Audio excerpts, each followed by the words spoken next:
1절에서 10절까지만 교독하도록 하겠습니다. 다 같이 읽겠습니다. 제가 먼저 읽고 하겠습니다. 오후 3시에 기도 시간이 되어서 베드로와 요한이 성전으로 올라가는데 나면서부터 못 걷는 사람을 사람들이 떠매고 왔다.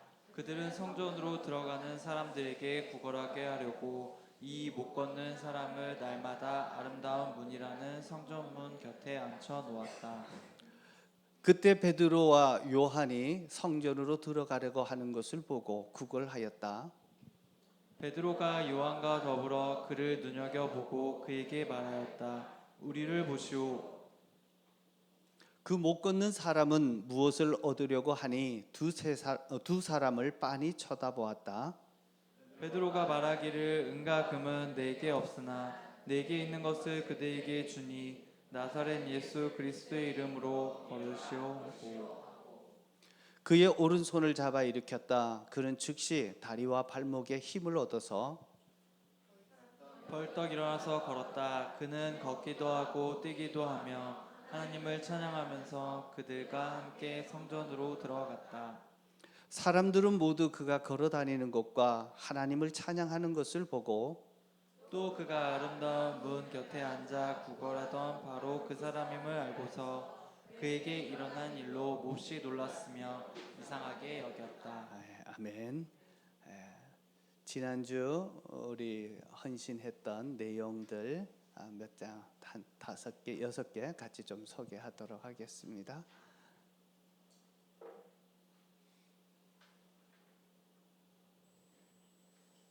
자, 준비됐나요? 예, 좀 떼어주십시오. 안 돼요? 예, 조금 자기가 됐던 것 같습니다. 다음번부터 또 이렇게 준비해서 하도록 하겠습니다. 지구상 처음으로 세워진 교회가 사도행전에 나타난 초대 예루살렘 교회입니다. 예루살렘 교회는 성령이 주도하는 교회였습니다. 성령님이 주도하는 교회가 돼서 그런지 살아있는 교회다라고 하는 분위기를 느낄 수 있습니다. 자, 사도행전 교회를 보면서 살아있는 교회다라고 하는 특징 한 3가지를 저는 개인적으로 주목하게 보게 되는데요. 첫 번째는 예수 믿는 사람들이 날마다 더해졌습니다. 사도행전 2장 47절에 보면 주님께서 구원받는 사람을 날마다 더하여 주셨다. 제가 그 성경 구절 얘기하면 같이 좀 띄워주시면 좋겠습니다. 자, 초대 예루살렘 교회는 영혼 구원이 왕성하게 일어났고 폭발적인 역사들이 있었습니다. 날마다 구원받는 이들이 많아집니다. 자, 일주일도 아니고 날마다 있어질 정도로 굉장히 많아졌고, 자, 한 번에 3,000명, 또 오늘 나타나시 5,000명이 예수 믿게 되는 엄청난 일들이 실제로 일어났습니다. 살아있는 교회, 그는 영혼 구원의 역사가 힘있게 일어나는 교회입니다. 자, 두 번째 보면 하나님의 초자연적인 역사가 일어나고 있습니다. 사도행전 2장 43절에 보면 사도들을 통해 놀라운 일과 표적이 나타났다. 여기서 놀라운 일은 미라클입니다. 기적적인 일이고 표적은 사인스입니다. 사인들이 막 나타나 하나님이 일하시는 것들이 그냥 느껴지는 사인들입니다. 초대 예루살렘 교회에 하나님의 기적과 능력이 나타났습니다. 살아있는 교회, 부흥하는 교회에 보면 하나님이 역사하시는구나 하는 것이 느껴집니다. 세 번째는요, 그곳에 있는 공동체들이 변화가 일어나는 것입니다. 삶의 변화가 있습니다. 문제가 해결되고 제 인생의 새로운 희망을 발견하고 정말 이들의 삶이 행복하게 되는 모습들입니다. 저는 이런 모습을 보면서 우리 은혜로 교회가 이 시대 살아있는 교회로 하나님께 쓰임받는 정말 성령께 주도하는 교회로 더 계속해서 성장하고 발전하기를 소망합니다. 이런 교회 한번 만들어 보고 싶은 소원이 있지 않으십니까? 그렇죠? 자, 이런 교회가 되었으면 참 좋겠습니다. 자, 오늘 3장은요 바로 두 번째 특징이었습니다. 하나님의 놀라운 일과 표징들이 많이 나타났다라고 하는 대표적인 사건이 3장에 나타나는 나면서 안전뱅이 되었다. 한 번도 걸어보지 못했던 이 사람을 예수님이 베드로와 요한이 치료하는 그러한 기적을 소개해 주고 있습니다. 하나님이 역사하시는 교회는 사람이 감당할 수 없는 인간의 한계를 뛰어넘고 하나님만이 하실 수 있는 초자연적인 역사가 나타나게 되어 있습니다. 이러한 역사가 우리 모든 개인들에게 또 목장과 우리 교회 안에 풍성하게 나타나기를 축복합니다. 오늘 본문에 보면 아름다운 문이 있는 미문이라고 합니다. 성전의 그 예루살렘 성 중에 가장 아름다운 문으로 장식되었던 그 앞에 사람들이 날마다 나면서 한 번도 걸어보지 못했던 이 안전뱅이를 그곳에 데려다 놓으면 그곳에 오고 가는 사람들에게 구걸하는 것으로 들어갑니다. 자, 당시 유대인들은 자선을 베푸는 것을 미덕으로 여겼습니다. 자, 그렇지만 특별히 성전에 와서 기도하고 돌아가는 사람들, 오는 사람들에게는 이러한 자비심이 많을 거다 생각해서 주변 사람들이 그곳에 이 안전뱅이를 그곳에 데려다 놓은 것입니다. 자, 그런데 보면 날마다 그곳에 데려다 놓았습니다. 자, 그렇게 보면 베드로와 요한은 날마다 성전에 아침 9시에 그리고 오후 3시에 저녁에 하루에 3번씩 기도하는 일을 반복적으로 계속했던 것을 봅니다. 자, 그러면 그 나면서 안전뱅이에 구걸하던 그 사람을 처음 본 것은 아니었다라고 볼 수 있습니다. 그동안 성전으로 가면서 그냥 지나쳐 버렸던 사람, 일상의 한 모습이기에 그렇게 특별한 관심이 없었는데 오늘 3절에 보면 안전뱅이가 베드로와 요한에게 구걸을 요청합니다. 손을 내밀면서 한 푼을 달라고 손을 내미는 것을 보자 4절에 베드로와 요한이 더불어 그를 눈여겨보았다. 베드로가 그에게 말하였다. 우리를 보시오라고 합니다. 특별히 여기 그를 눈여겨보았다. 이전에는 그냥 지나쳐 갔는데 이번에는 그 사람에 대해서 눈여겨 바라보고 있습니다. 성령의 인도함을 받는 사람들의 특징이 이런 것입니다. 하나님께서 어떤 한 사람에게 마음을 주시면 그 사람에 대해서 집중하게 됩니다. 저 사람을 보아라 라고 그런 어떻게 감동들이 있을 때 그 사람을 집중하여 봤습니다. 예배로 하나님을 섬기는 것과 그리고 성령의 인도함을 받는 사람은 기도와 말씀 그리고 예배와 사람을 섬기는 것이 그 당시 예루살렘 교회의 분위기가 되어 있어서 특별히 가난한 자들에게 대해서 눈길을 주목하여 보았던 것이 아닌가 하는 생각을 해봅니다. 자, 그럴 때 문제는 베드로가 뭔가를 주려고 보니까 은가금이 없었던 겁니다. 돈을 주려고 보니까 아무것도 없어요. 자, 그랬을 때 손을 내밀었던 이 안전뱅이의 얼굴이 어떻게 됐을까요? 잔뜩 기대에 찼다가 없는 모습을 보고 실망으로 싹 바뀌어가는 그때에 자, 베드로가 이렇게 외칩니다. 은과 금은 내게 없거니와 내게 있는 것으로 내게 주노니 곧 나사렛 예수 그리스도의 이름으로 일어나 걸으시오라고 그에게 얘기합니다.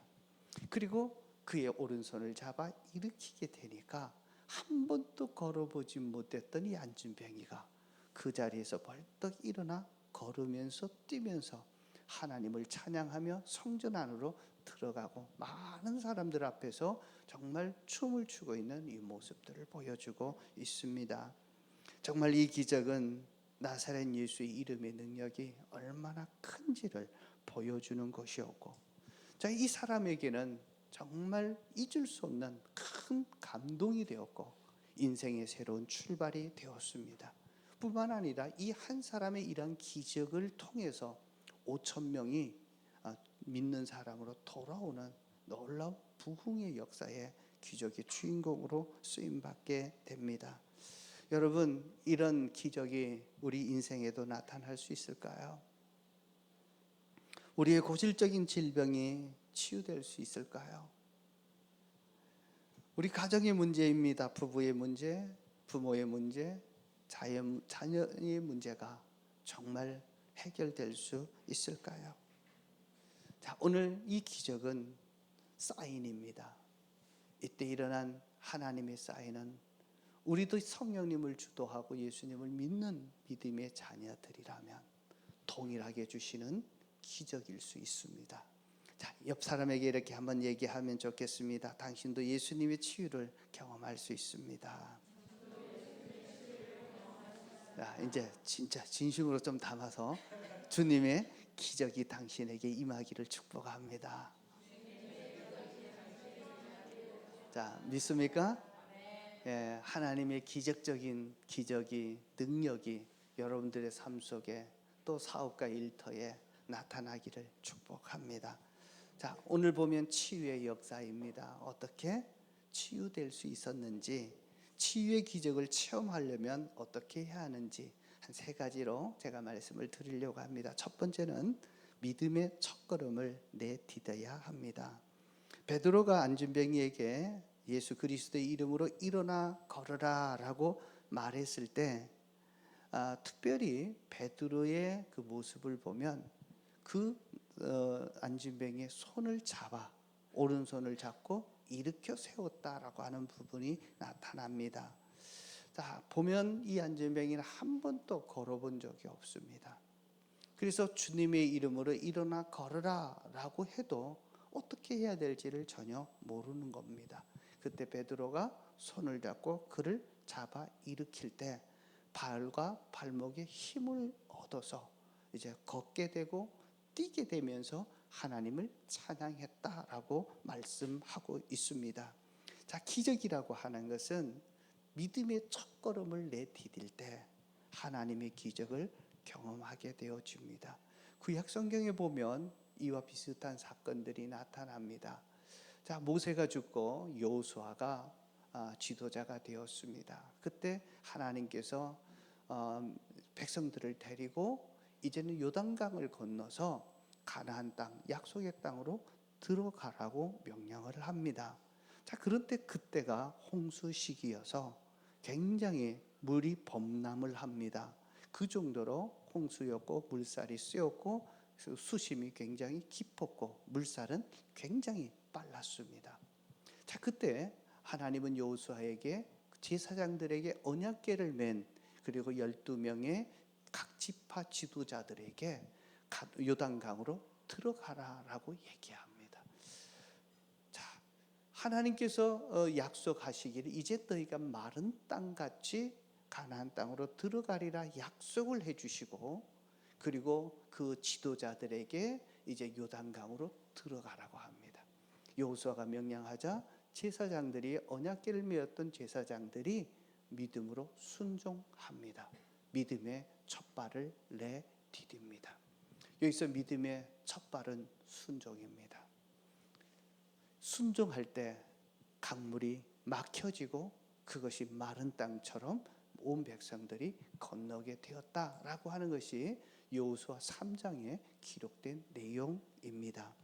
믿음의 첫발, 말씀에 순종하여 믿음의 첫발을 내디딜 때 하나님의 기적을 경험했습니다. 하나님의 기적을 체험할 수 있는 방법은 믿음의 첫발을 내딛는 것입니다.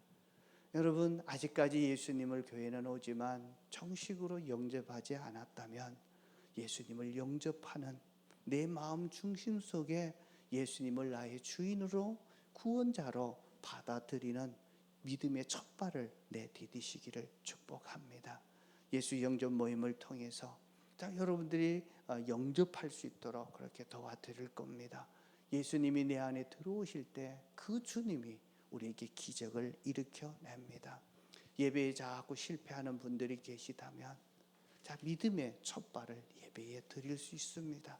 우리가 하나님의 은혜가 임하려면 하나님의 은혜가 임하는 그곳입니다. 기도를 하지 못했던 분들은 기도의 첫발을 내디디시면 됩니다. 경제적으로 어렵고 힘든 자들이 계시다면 이제 믿음의 재물의 주인 되심을 인정하고 헌금을 드리는 부분으로 믿음의 첫발을 시작할 수 있습니다. 그리고 이제는 나만 알았던 사람들이 주변에 정말 어려운 이들에게 눈독이 하나님께서 주실 때 내가 가진 것으로 그들을 돕는 것을 믿음의 첫발로 내디딜 수 있습니다. 내가 믿음의 첫발을 어디서 내디뎌야 되는가? 내가 그동안 하지 않았던, 한 번도 잘 해보지 않았던 그 믿음의 영역에 여러분의 첫발을 내디시면 됩니다. 혹시 그래도 잘 모르시다면 목자 목녀님한테 물어보시면 됩니다. 내가 뭘 해야 될까요? 그러면 예배 꼭 참석해라. 기도 좀 하자. 그리고 전도 좀 하자. 뭐 이렇게 말씀하시게 될 겁니다. 그 말을 듣게 되고 그대로 한번 순종해 보는 겁니다. 여러분, 하나님이 일으키시는 기적을 체험하기를 원하십니까?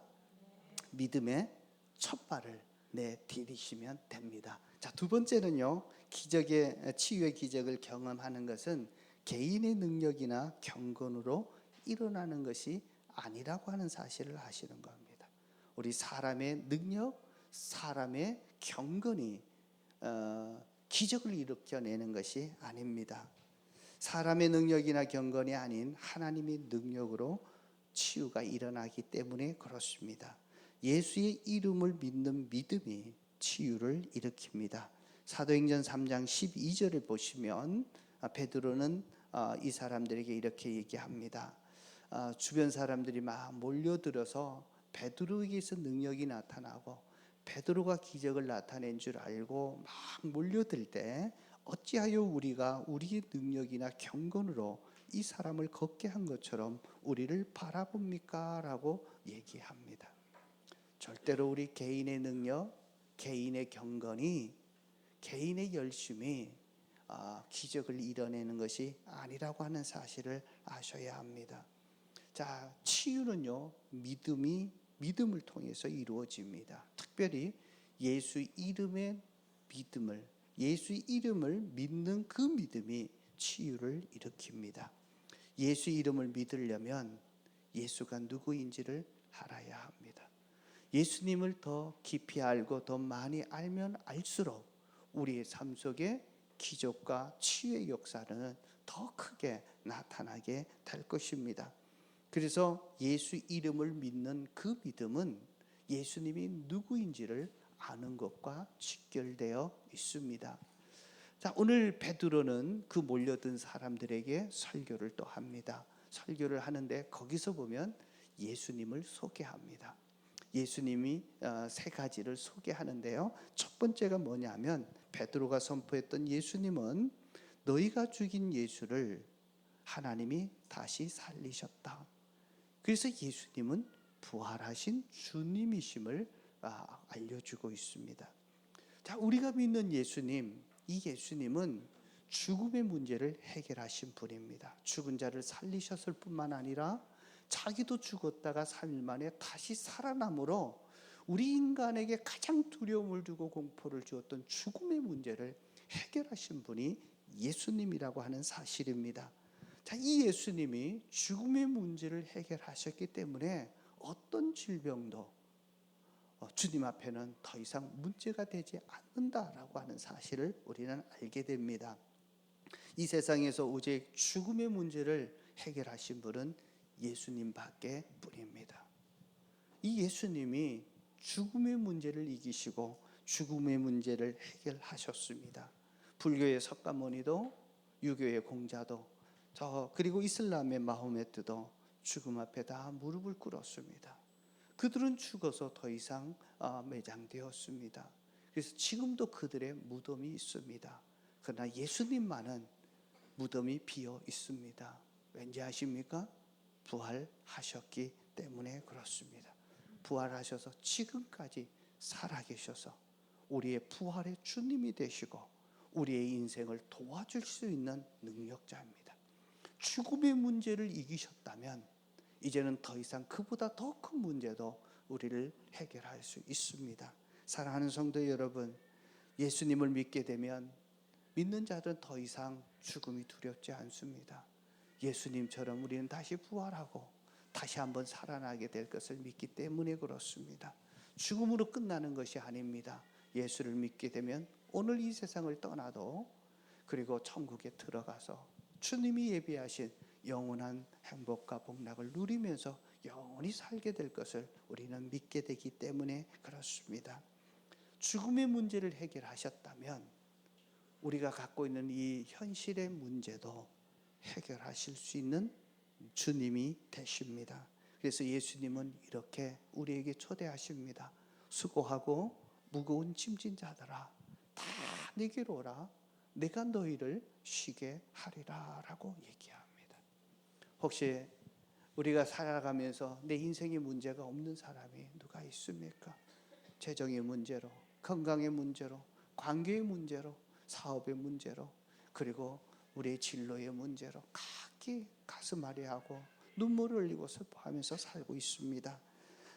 이런 인생의 문제에 대해서 예수님이 내게로 오라 라고 초대하고 계십니다. 예수님의 이 초대에 응하실 수 있기를 축복합니다. 자, 이렇게 얘기한 것은 그냥 이루어진 게 아니라 이사야 선지자를 입을 빌려서 예수님이 오시기 전에 700년 전에 살았던 이사야 55장 1절에 보면 이렇게 초대합니다.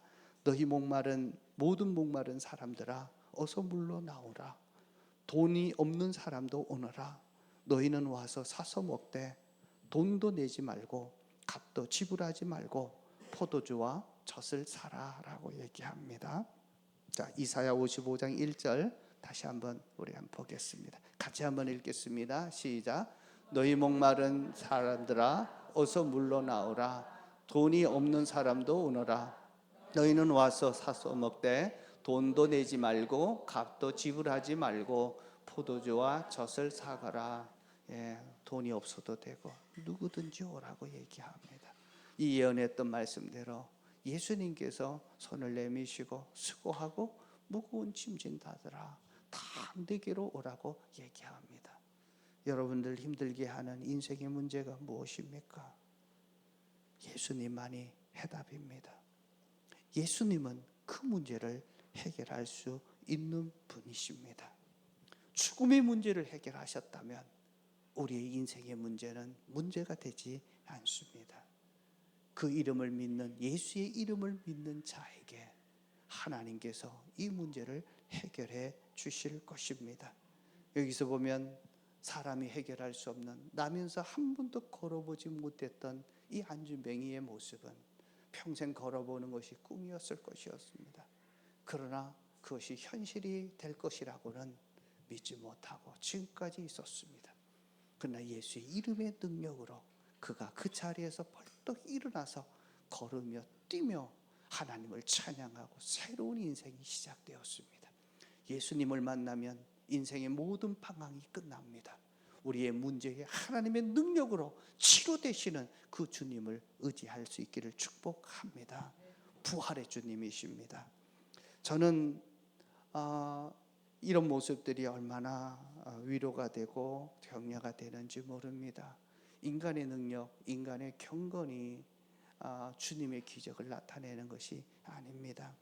자, 목회하면 할수록 저의 부족한 점이 또 많이 나타납니다. 얼마나 잘 까먹는지요.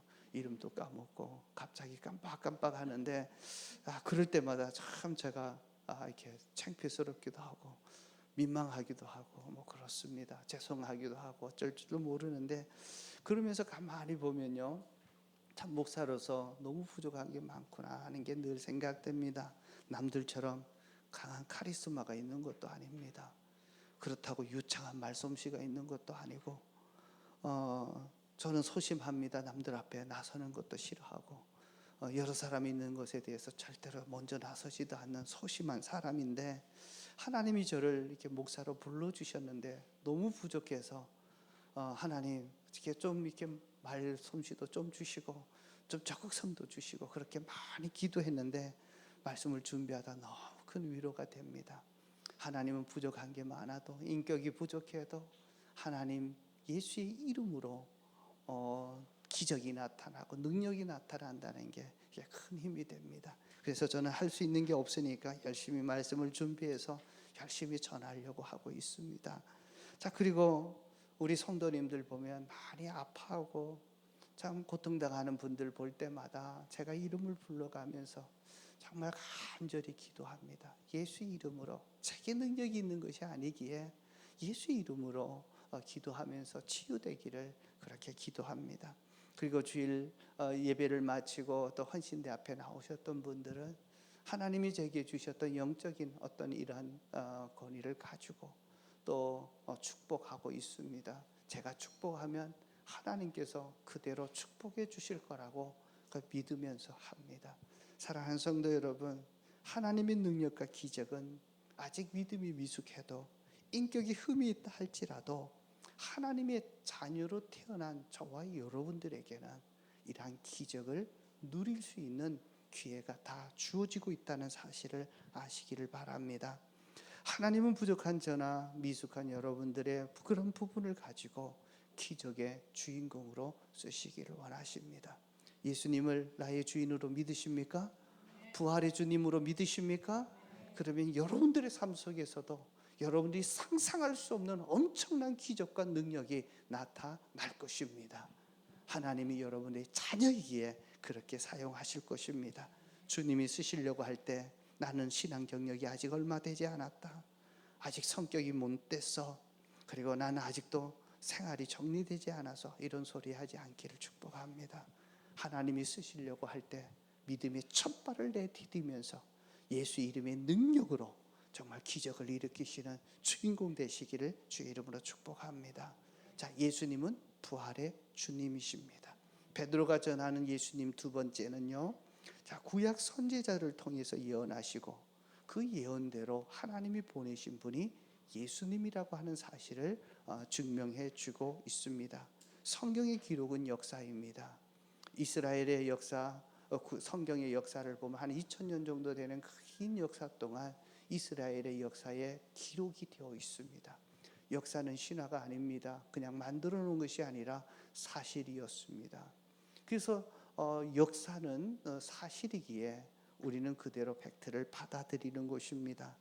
그래서 예수님, 구약의 성경은요, 예수님에 대해서 집중적으로 예언해 놓았고 예수님이 오시면서부터 이 구약의 예언들을 성취했습니다. 그래서 마태복음, 마가복음, 복음서를 읽어보면 주의 말씀이 응하려 하심이라, 이루어지게 하심이라, 이루어졌다는 것을 계속 반복하는데요, 예수님이 어디서 태어날 것인지를 예언했다가 그대로 이루어져서 베들레헴에 태어났습니다.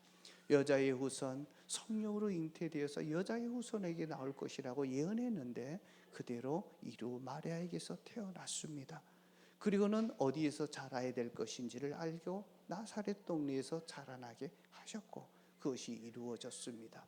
예수님이 하셨던 사역들이 성령을 힘입어서 눈먼 자를 보게 만들고 절름바지를 걷게 만들고, 그래서 이런 표징을 보여주는데 이것이 주님이 보내주신 구원자의 모습이다라고 얘기하셨고, 예수님은 죄인들의 친구와 아픈 자들을 치료하시고 악한 자들의 악령들을 다 물리치시는 이러한 일을 실제로 행하셨습니다. 그리고 중요한 것은 예수님이 십자가에서 죽으셔야 될 것을 예언하셨습니다. 이사야 53장은 너무나 선명하게 분명하게 예수님의 죽음을 아주 드라마틱하게 아주 세밀하게 이렇게 보고해 주고 계십니다. 사람들은 죽음으로 끝났다고 얘기합니다. 그러나 성경은 요나의 사건을 통해 요나를 통해서 3일 후에 태어나는 예수님의 부활을 증명하고 있고, 시편을 통해서 또 이사야를 통해서 예수님이 죽었다가 살아날 것을 예언하셨고 그 예언대로 예수님은 살아나셨습니다.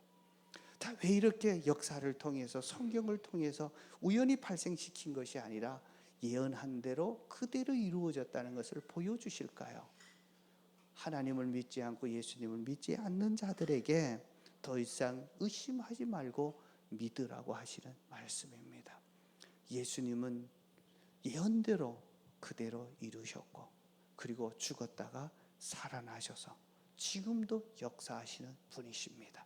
자, 우리 옆에 분에게 얘기하시죠. 예수님은 예언대로 태어나서 살아나셨습니다. 자, 믿습니까? 자, 그래서 성경을 믿으시다면 우리 예수님을 한번 의지해 보십시오. 예수님이 잘 안 믿어지신다면 우리 성경 말씀을 한번 배워보십시오. 우리 구약의 삶, 신약의 삶을 통해서 정말 이 말씀 그대로 이루어지고 있다는 사실들을 여러분들이 보게 될 것입니다. 자, 베드로의 설교를 통해서 보여줬던 세 번째, 예수님은 어떤 분이신가 하면 모든 민족과 족속이 복을 받을 것이다 라고 하는 사실입니다.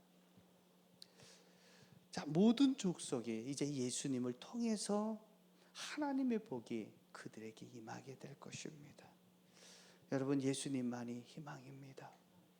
예수님만이 이 땅을 변화시키고 구원하고 회복시키시고 완성하실 것입니다. 그래서 모든 민족이 그 이름 앞에 무릎을 꿇고 주라 고백하는 날을 우리는 마지막 날 보게 될 것입니다. 예수님이 부활하시고 승천하셔서 다시 재림하신다고 약속하셨는데 그 재림의 날에 모든 민족은 그 앞에 무릎을 꿇게 될 것입니다. 예수님을 믿는 자들에게는 하나님께서 정말 예비하신 영원한 천국으로 인도하시지만 그렇지 못한 자들에게는 하나님의 심판이 있어서 영원한 지옥으로 형벌을 받게 될 것입니다.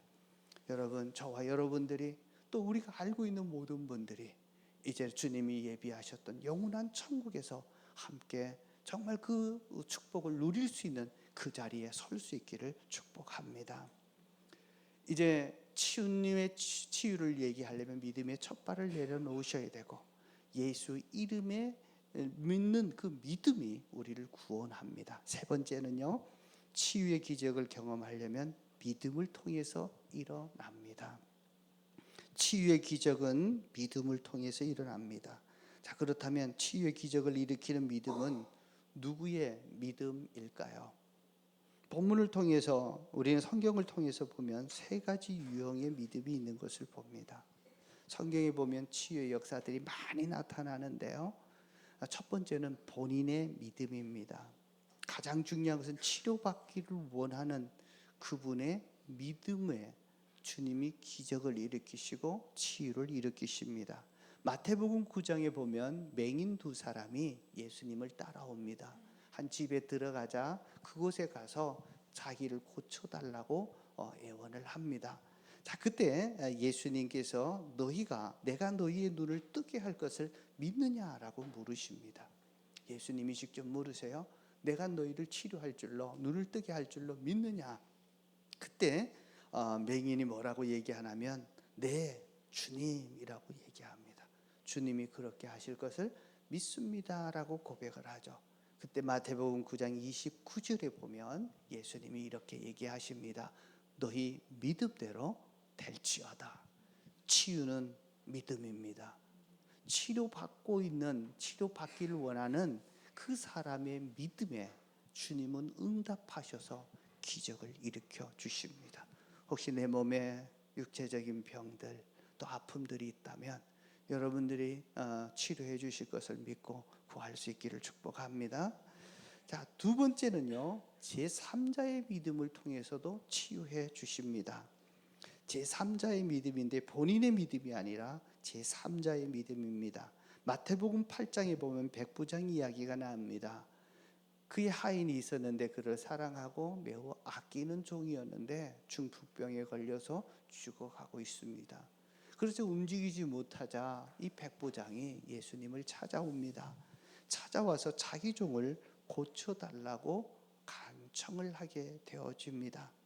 자, 그러면서 내가 가서 고쳐주리라 라고 말씀하니까 자, 백부장이 이렇게 얘기합니다.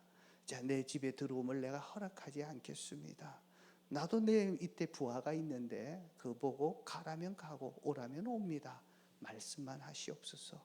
그러면 고쳐질 것을 믿습니다. 이 백부장의 이 믿음을 받으시고 예수님이 이렇게 칭찬하십니다.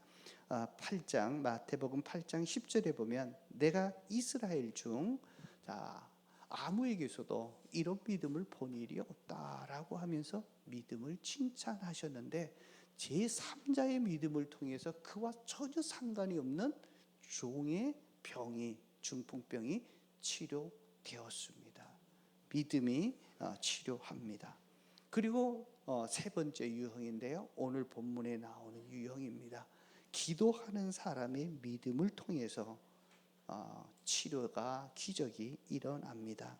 오늘 본문에 보면 안진뱅이를 고친 것은 그의 믿음이 아니었습니다. 자, 안진뱅이는 처음 베드로와 요한을 만났을 때 그가 누구인지 몰랐습니다. 예수님의 제자인지도 몰랐습니다. 단순히 그냥 손을 내밀어 한 푼 두 푼 돈을 구걸받기를 원했을 뿐입니다. 그러나 베드로와 요한이 예수 그리스도의 이름으로 선포하면서 일어나 걸으라라고 하며 그의 손을 잡아 일으키면서 일어날 수 있도록 이끌어 줍니다. 그때 기적이 일어나서 한 번도 걸어보지 못했던 그가 그 자리에서 걷고 뛰고 놀라운 기적을 일으키게 되었습니다. 그런데 베드로와 요한이 언제 그 기적이 일어났나 하면 기도하러 가다가라고 되어 있습니다. 베드로와 요한은 기도의 사람이었습니다. 기도하는 사람이 그 믿음으로 기도할 때 이루어집니다. 그래서 저는 매 주일 예배 때마다 아픈 사람 손 얹으라고 얘기하고, 기도하는 일은 제게 능력이 없어도, 제게 어떤 그러한 경건이 없어도 예수 이름을 믿고 그렇게 기도합니다. 여러분, 저의 기도와 여러분들의 믿음이 합쳐져서 놀라운 역사가 일어나는 줄로 믿습니다. 자, 아픈 부분에 손 얹으십시오. 세상이 감당할 수 없는 암병도 하나님이 치료하십니다. 의사들은 못하면 못한다고 얘기합니다. 안 된다고 얘기합니다. 그러나 하나님은 그것을 뛰어넘어 역사하실 수 있습니다. 예수 이름의 믿음으로 축복됩니다. 자, 그래서 중요한 것은 그 믿음은요, 예수 이름에 대한 믿음입니다. 누가 고칩니까? 예수님이 고치십니다. 내가 고치는 게 아니고, 내 믿음이 아니고 예수 이름으로 고쳐집니다. 왜? 그렇게 근거는 죽음의 권세를 이기시고 부활하신 주님이기 때문입니다. 주님 앞에서는 불가능이 없으십니다. 우리의 불가능을 가능으로 바꾸시는 그 예수 이름의 그 이름을 우리가 믿을 때 치유의 역사들이 일어납니다. 자, 그런 이렇게 생각이 드시는 분들이 혹시 계실지 모르겠습니다. 믿기만 하면 어떤 병도 다 고쳐지는가? 여러분 어떻게 생각하십니까? 믿으면 다 고쳐집니까? 사실 그렇지 않습니다. 이렇게 주장하면 안 됩니다. 사실 기도해도 안 고쳐지는 사람들이 사실 있습니다. 자, 그래서 치유가 많이 일어나는 교회에서 한 통계를 냈는데요. 통계가 참 엄청납니다. 극적으로 치료되었다가 40%입니다.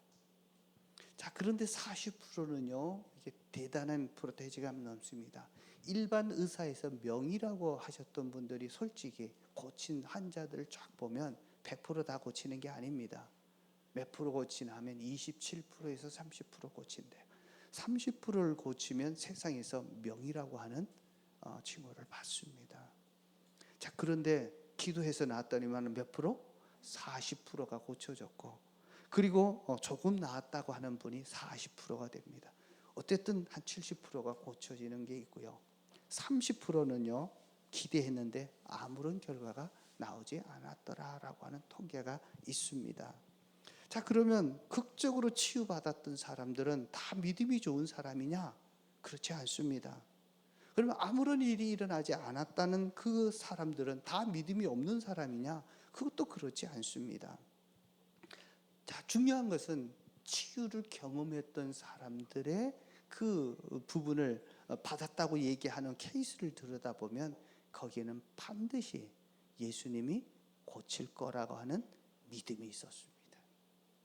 그래서 우리는 믿는 것은 치료를 주시는 분은 내가 아니라 주님이시기 때문에 주님이 주실 수도 있고 안 주실 때 그분의 결정입니다. 주님께서 가장 적절한 때에, 가장 옳은 때에 주님께서 응답하실 것입니다. 기도는 하되 우리는 그렇게 합니다.